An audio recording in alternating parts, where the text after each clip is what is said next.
Hello everyone, and welcome back to Medieval Dynasties. In the last episode I did some investigations and I saved the dude's life, more or less. And I'm needing to do a delivery of rye back to my original village. It might take a while and it's night, so I might just cut back to you to the point where I'm actually doing it. It's raining outside, so you will hear less and less of when I'm talking in this rain. So yeah, let me come back to you once my delivery is at close.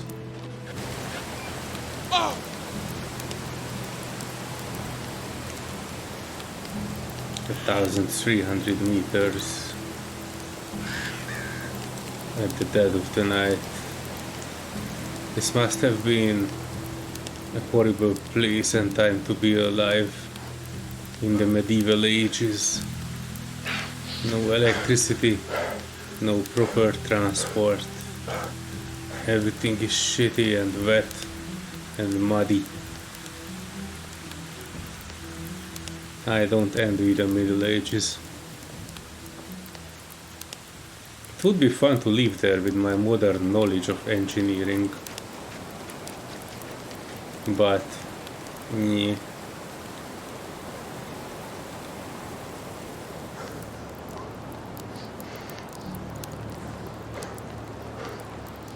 Oh!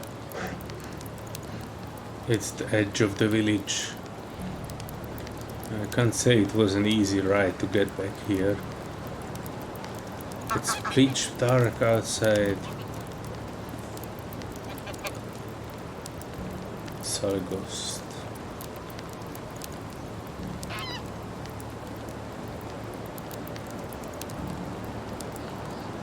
And the one I need to talk to is in here. Ghost. Yo. Good morning. Let me check my list. Everlasting use, world peace, extinction of mosquitoes, rye, yes. Francis, you do know that flirting with a married woman is punishable by lashing, don't you? I didn't. And you are horrible. Did you find any problems on the way? Yes.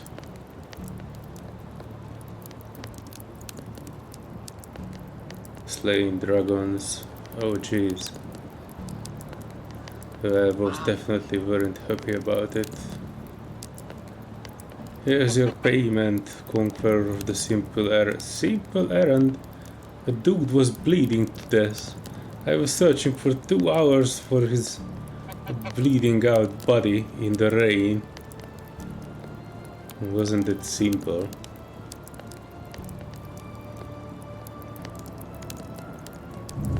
Alright, Dynasty reputation 120. That takes me to the great height of... where exactly? Knowledge, technology, management, Dynasty reputation minus 113. So it's still shitty, but we are getting there. I need to get at least 50 reputation to start recruiting people, I guess. So yeah, I still have ways of questing to do. But that's just how things are. Extraction, what the heck is this? Hunting lounge. Well. Wait, what is this? No assignments. Oh, it means just that I don't have a guy attached to it. And hunting lounge, that is not completed yet. That's all right.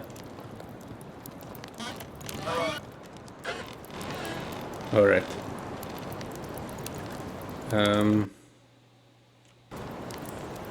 Let me throw out my mushrooms and everything that I gathered in my own house, and then I go on with questing. Actually, there is an easy quest that I can do, getting a wooden spear and hunt a wild animal.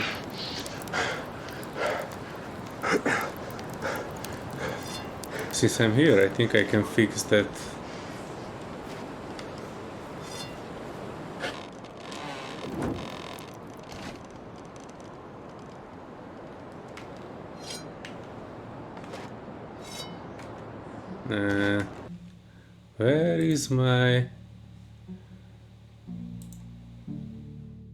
Where is my hammer? A wooden shovel. I don't have a hammer? How come? Alright.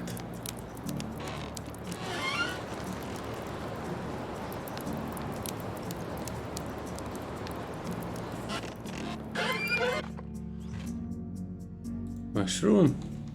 All of them in there. Shikori. I have 900 gold. Americ.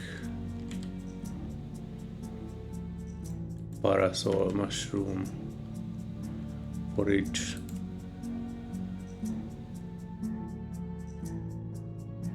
Red pine. Stone. Woolly milk cap. Wheat. I will keep that here too. You never know when you need wheat. Alright, so wooden spear. I can probably craft it here without that noise outside. Wooden spear, I need log X1. Do I actually have a log in here? I put all kinds of poop in this one. I don't. So I guess... Oh, look at that!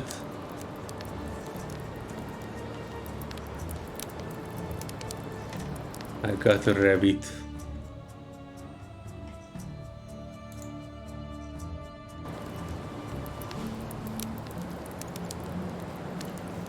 I got this tree.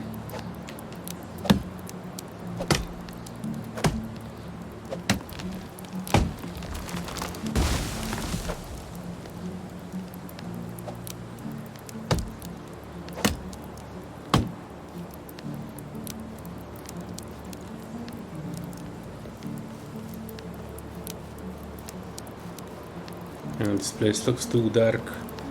I will need to find a way to light it up.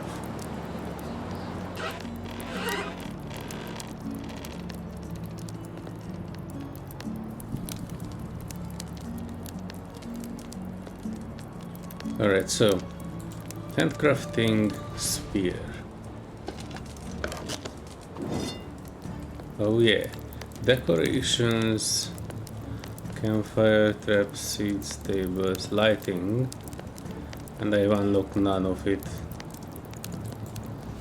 Linen, thread and fabric, oh my god, so many things. Alright, let me put the other logs here because they are just eating up my space.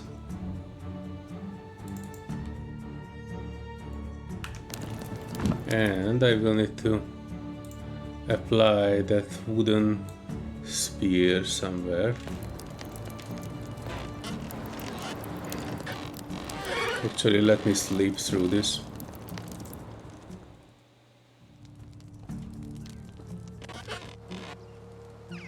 Oh, great. It no longer rains.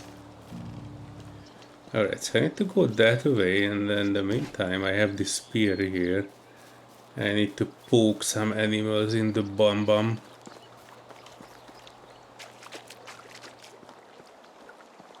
the next thing I will see probably. It doesn't really matter.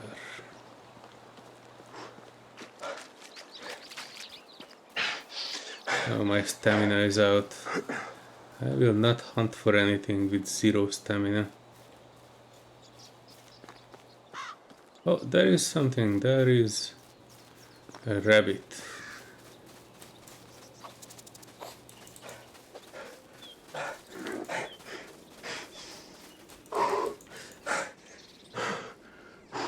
Oh no, it ran away. Where did the rabbit go?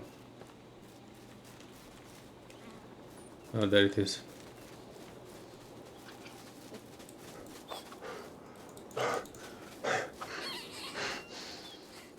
Seriously, I was able to hunt these guys with a stone axe before.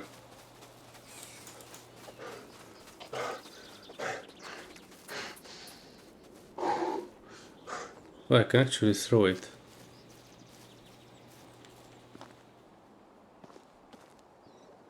Slow down, rabbit.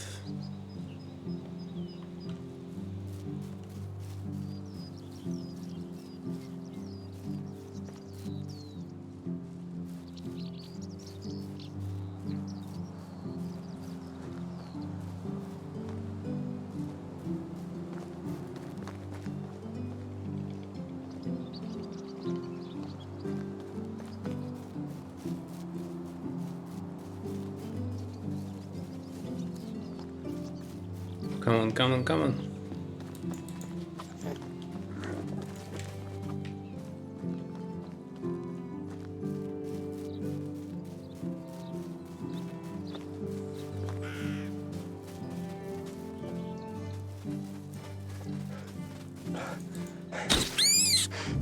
Oh, I did it.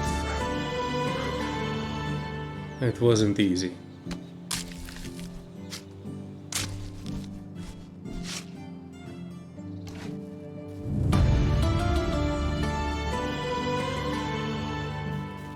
Complete some quests for the neighbors.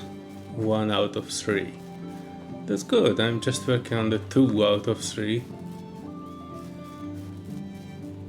Some questing stuff is actually coming a bit later, but I guess this is just the bane of the open world genre.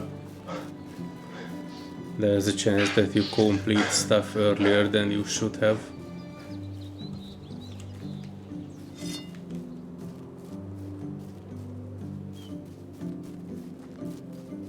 Oh, there's a bear there. No, that's a bison.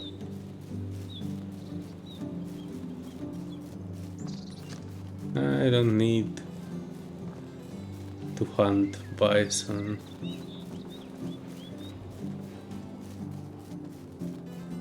Dum-tararam. Oh, this is just X.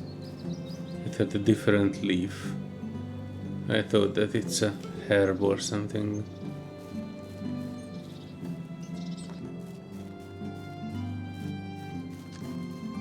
That dude chose to live in the ass end of nowhere.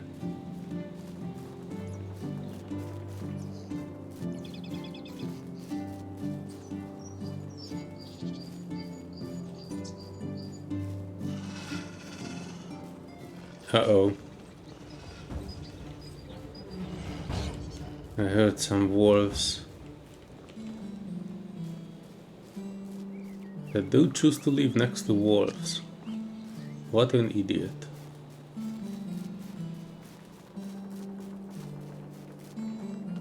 Oh yeah. A lone cottage. Have you realized, sir, that you are living next to wolves? I think you are lost. We are calling a boy. I'm a man. Wait a second. Look me in the eye and stop shivering for crying. I'm not shivering. I'm angry. Black and blue. You are Jordan's family, aren't you? Yes, my name is Rasamir. You must be Samborden. How do you know that? Part of what now? the pack. The one with Onigost and Iodine. I've never heard this idiotic name in my life. Of course you did, my man. We were called the Undying Feast. That's the second name I heard for it.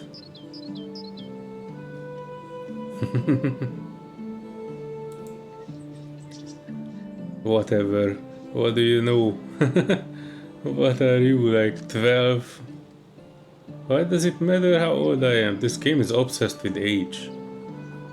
Normally I would argue with you about that, but I'm afraid you will kick the bucket during this dispute, old man. Oh, there's something I would kick for sure. So smart choice, not.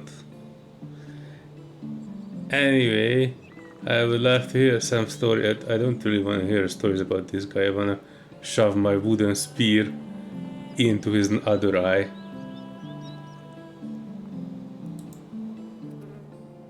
That's an amazing coincidence, because I would like to spend my time telling the old tales by my cracking fire. Yeah, this is sarcasm.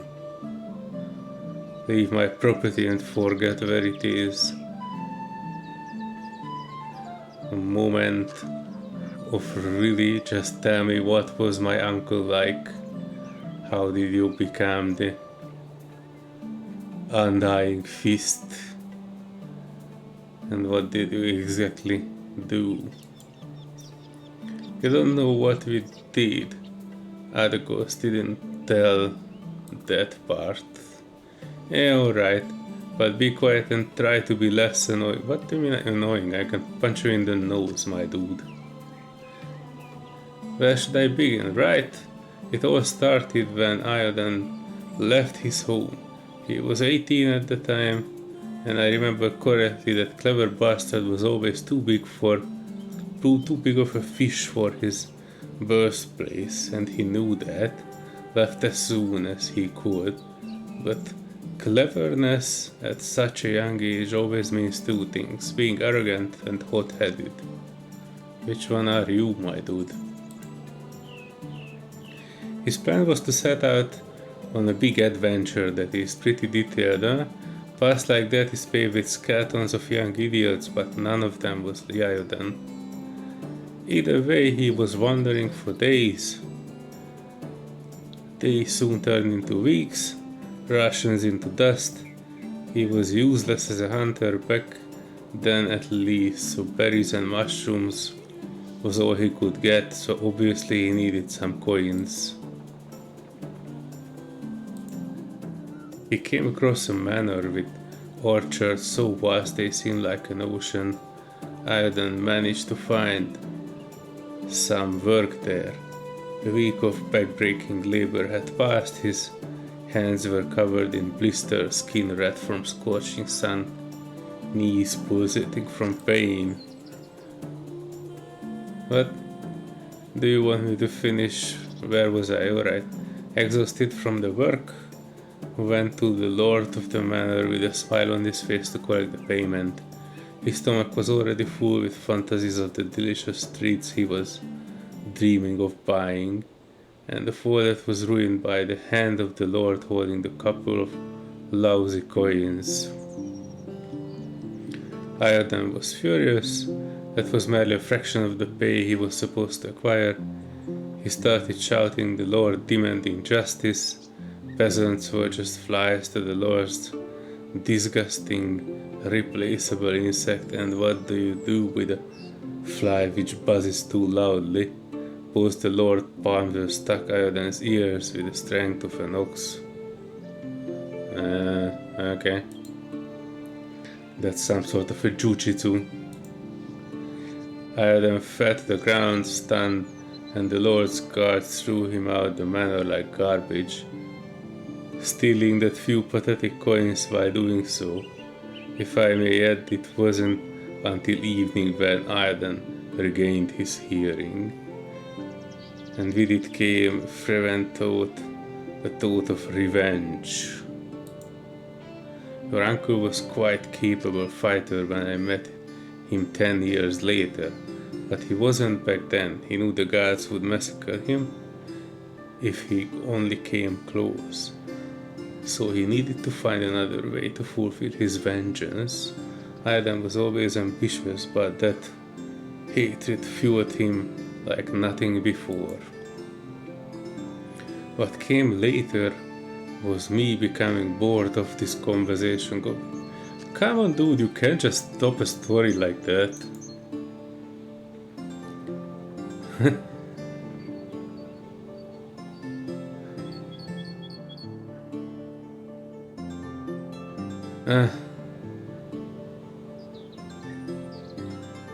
No, I'm not annoying. You are stupid.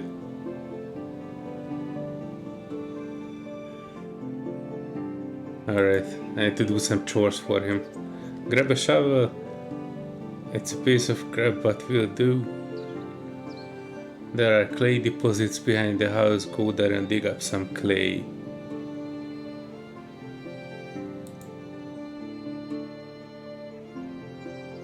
We're calling a child. I'm gonna punch this guy.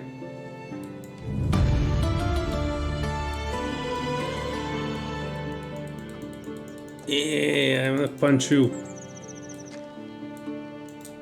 Ding. I was not able to punch him. Alright, let's see what the Great Adventurer has. Standard hunting hut.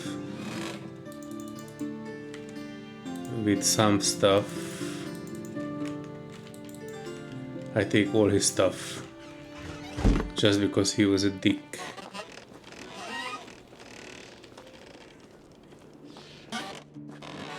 This is where he sleeps. And we have 0 things. How are you still alive, my dude? Dig up clay deposits. He said behind his house. Ah, that looks like a clay deposit.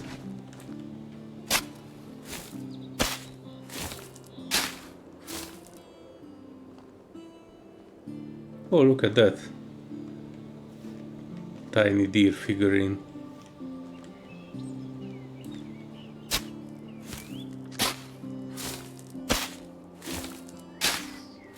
And there's nothing more I can dig.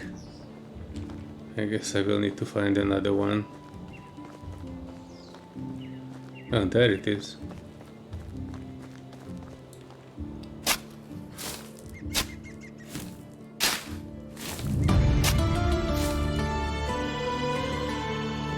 Can I get more?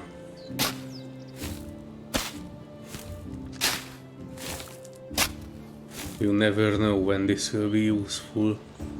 Knowing this medieval game, I will need to build castles out of it at one point. Oh jeez Louise. Alright folks, sorry for the cut. It turns out my recording program thought that his life is too miserable and ended itself. You have not missed much. I came back and gave the clay to this dude, and he started talking about how natural of a liar my uncle was. Very good at it. Best, top of the class, a voice not shaking, always keeping eye contact. Natural liar. So yeah, that's where we are. And sorry that they went by and it's night already, but that should be okay. He eventually managed to handle any kind of pressure, even the craziest of situations. But it wasn't that at first. He felt no pressure, lying, no stress at all. It was as natural for him as breathing. He had absolutely no remorse. He came up with a plan so immensely moronic and unrealistic that it really hard to believe that it worked so perfectly at first. He convinced the nearby town's tailor to sew him a whole set of clothes, worthy of the most wealthy nobleman, finest of fabrics, silken threads, you name it. Horrendously expensive. So how did he manage to afford it, you may ask? It's simple. He didn't pay for it. So I said no such thing. Iodine wasn't a thief. Not in the traditional meaning of the word, at least. Apart from that, did I finish the damn story? By wearing his new clothes, he traveled to the castle of the king of that realm and entered it. You are absolutely right, it is. It's a mad to even consider trying to pull that off, but Iodine, he just walked straight in. Don't blame you for doubting me, then I would have been the first to doubt a thing like that, if I didn't see him doing it hundreds of times later with my own eyes. Anyway, he walked right into the castle, and once he was there, he followed through his plan. What was the plan? Bedding his wife. Cool. The king's. Indeed. The plan was to get into the castle and lay with the queen. Exactly that. Alright, I told you, but it worked like a charm. After the lovemaking, he dressed up, deliberately leaving his undergarments on the bedside, and told the queen he will be right back with some refreshments. Then he went to one of the king's guards and told him that he saw the queen with the company of a strange man sneaking into one of the chambers. The guard rushed in and witnessed the queen naked in bed with a man's clothes right next to her. As a loyal servant, the guard reported on the matter directly to the king himself, who, as you can probably imagine, became furious, say the least. He couldn't really punish his wife, that would be bad for his reputation, but he could pressure her lover. Unfortunately for him, at this point, Iodine was long gone from the castle, riding the beautiful bay mare he borrowed from the stable into the sunset. You see, the king didn't catch the filthy seducer, but it didn't mean he couldn't track him down and find him. To do so, only track he could follow was the one thing that Iodine left behind, except his undergarments and pleasable memory for the queen, his name. Not his real name, of course. The name he used when introducing himself to the queen was Lord of the Orchards. Precisely. The Lord must have left the company of his body pretty promptly. He didn't get killed. That wouldn't have been Iodine's style. The queen begged for his life to be spared, so the king threw him in the dungeon, where he spent all of the days he had left. Iodine was amazing, all that with just the power of his wits and speech. He surely showed the Lord that he shouldn't have wronged him. The only bad thing about that is that the Lord didn't really give a flying F at that point. He was in prison and he didn't even know why. Don't get me wrong, the idea about his reasons, Iodine didn't get through all of that just because of what the Lord did to him.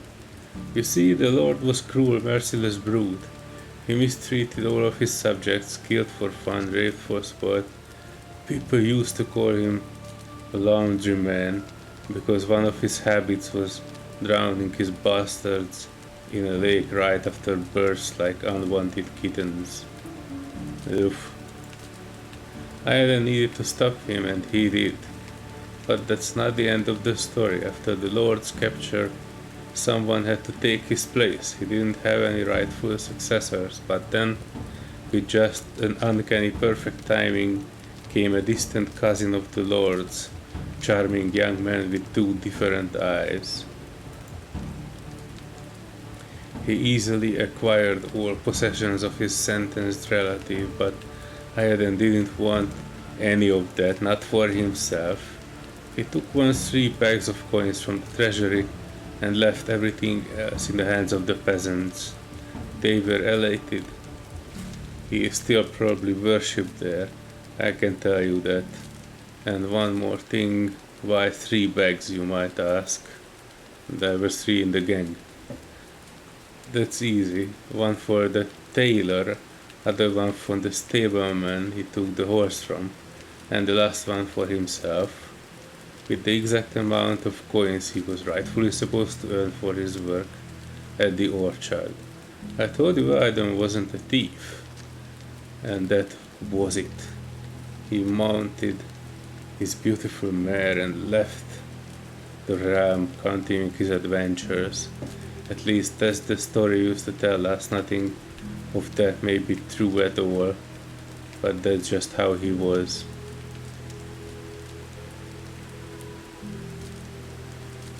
I can't believe we are talking about my uncle. I'm wondering if he actually was immortal any times. Well, now we know. But wait, you didn't tell me what was the purpose of the Undying Fist. Oh, I thought it would be obvious now. On that day Aiden Mission was born, he knew that spoiled rotten elites like that were scattered all around the world, draining life and dignity from the lard, working simple folk, and that he was capable of stopping them.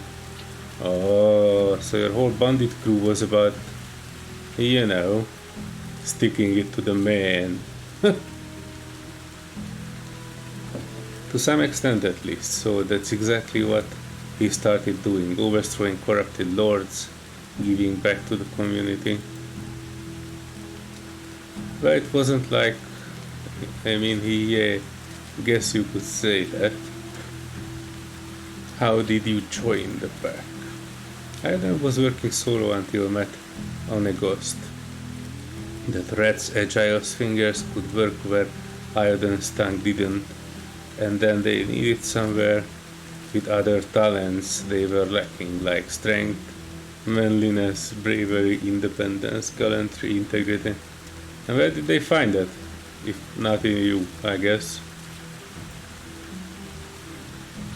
So they recruited the best there was between jobs at a time, gave them a chance, and finally the pack started really make a difference, but didn't like to brag. That's what you did so far.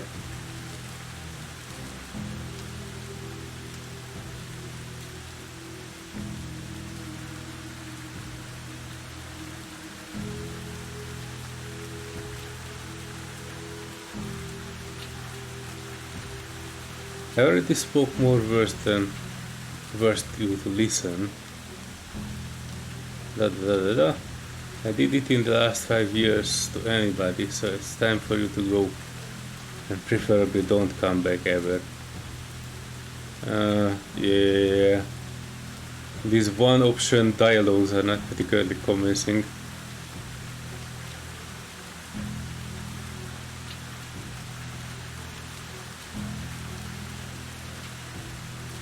Oh jeez. Alright dude. I don't feel like I'm any faster than I was before, and I have a long road ahead of me to get back to my place. So let me cut back to you once I'm there. Alright folks, I'm back at the village. I visited my home quickly to throw out some stuff. Unfortunately I have so many stuff that I actually had to throw stuff on the ground because my box there was full. But that's alright. We are here. Let's talk to the dude. Yo, my dude. Where are you going? I've talked with Sambor. He's a real sweetheart, isn't he? Are you kidding? He's the most terrifying person. I'm glad you didn't meet him on a bad day. How do you know I didn't? You are here. Oh, Jesus Christ. I see he did tell me about me uncle, the story about the Lord and the orchards. He has some unexpectedly good storytelling skills. I wouldn't call it that. One time I swear he went for over a year without speaking a single word, but when we were sitting by the fire, he remembered some anecdote, laughed out loud and began his tale, went from a total mute to master of ceremonies. Narrative was so gripping it was hard not to listen. He even did voices, but after finishing he became silent again. Never fully understood that side of him. Theater genius trapped in the body of a bear. What's that? A knuckle sandwich. Oh yeah, that sounds exactly like Sunbird. So are you going to deliver?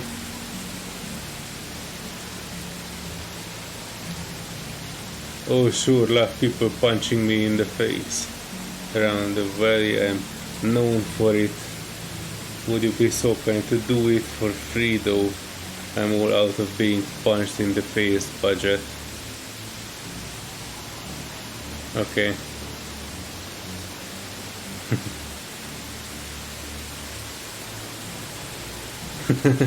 I tell him you knocked me out cold just out of curiosity. What did somebody tell you about him becoming part of the past? Fuck. He said that you were looking for the best to recruit and that he was an obvious choice. Yeah, seems like something he would say. It's not a pleasant memory, but I believe you deserve to know the whole story. We didn't recruit him, well, I guess we did. Ireland did, but that wasn't maybe a matter of choice. When Ireland and I started to follow his mission together, we were rather successful. Everything was going smoothly, too easily even. We were doing a lot of good, putting any well-deserved smiles on oppressed faces. That's when we let our guard down. There was a secret guild formed by the few of the higher-ranking knights and barons. We called them the vendors. Bunch really heartless bastards. Their most lucrative business was selling a living merchandise. And no, I'm not talking about animals. Oh no. Slavery was strictly forbidden in the realm. The queen was adamant about that. Where the vendors had their own set of rules to follow. They caged them like cattle, mostly women and children, forced to fight rats for the poor little rations they were being given in the dumb dungeon they were held in. The guild preferred quantity over quality, so they didn't care about diseases and they didn't tend wounds.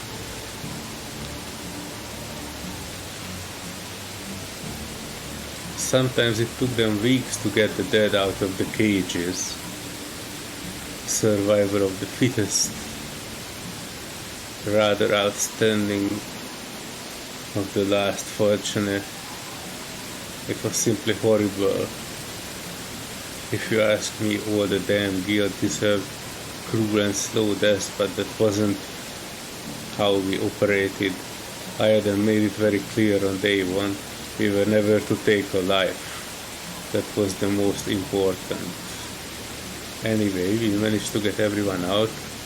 Carriages full of broken people. Even horses kept their heads low mourning. The despair in the air was even more poisonous than the stench of rotting flesh.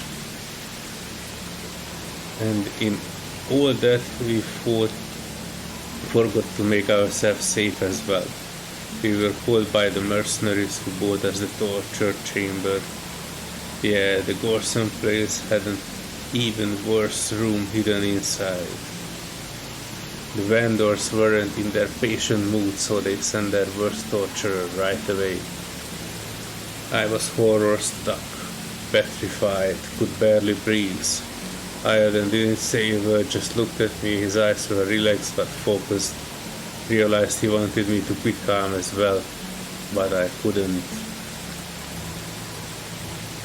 The torturer stepped Ireland to the chair and just started swinging. His fists were like anvils. Every hit drew blood, broke bones.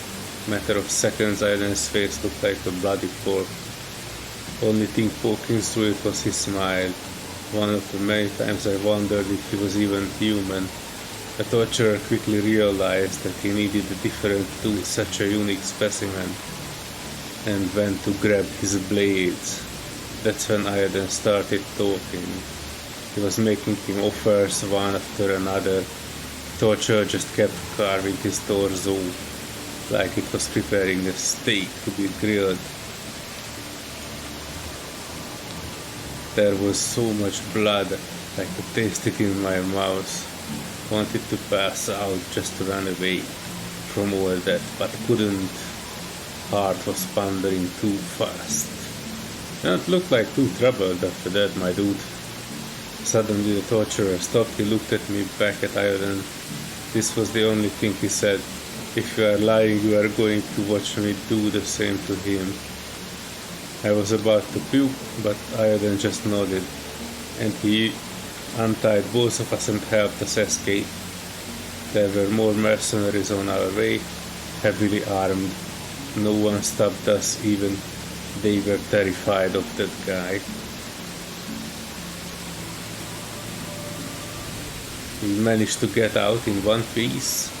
Well, we managed to get out alive. Ireland's wounds wouldn't heal for weeks. Even after that he was scarred badly. It looked like he had a chainmail stitched to his skin. But we escaped death, and its emissary became one of us. Oh yeah, so the guy was a torturer. Good that you sent me there, all bare-ass naked. I have no words. To be honest, the nightmares that night never stopped. You think? Wanted that cutthroat anywhere near me, I couldn't get a wink of sleep with him around for days, constantly watching my back. Ireland made a deal with him, promised him the only thing that mattered to the brute: money, a whole lot more than what the guild was paying him, and the cut from every heist that we did. Doesn't sound too promising. I mean, I came here bare-ass naked to this place, and to be honest, I already made 2 buildings with 0 money. If he would have been so richly rewarded, why is he living in the middle of the cottage, middle of the wood, in just some wooden cottage with nothing in it? Something is fishy here. That's not the way Ireland did things. He was master liar, but when he gave someone his word for real, he never backed down.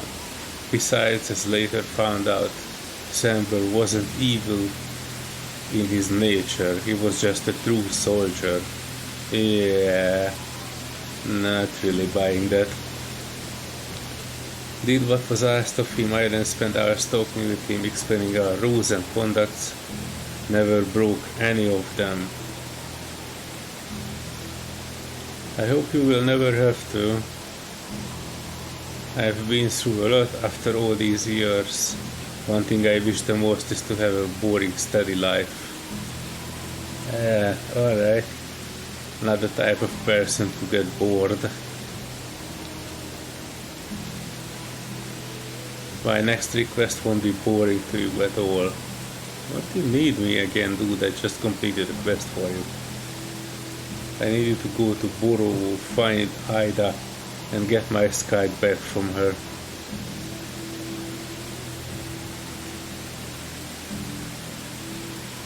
Alright.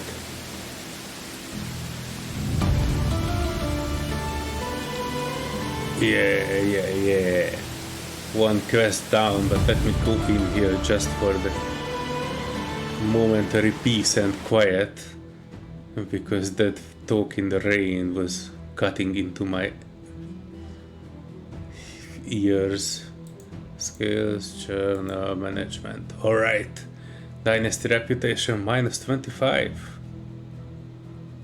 Wow. You're actually in a fairly good position now. 1 or 2 more quests and I will be able to recruit people for my place. It will be great. But I guess that was the story for today, folks. I hope I will manage to cut it down to the manageable size. If you liked it, give it a thumbs up. And if you haven't already, subscribe to the channel as well. And see you in the next leg of the adventure, hopefully with more medieval dynasties. Have a fantastic day. Bye bye.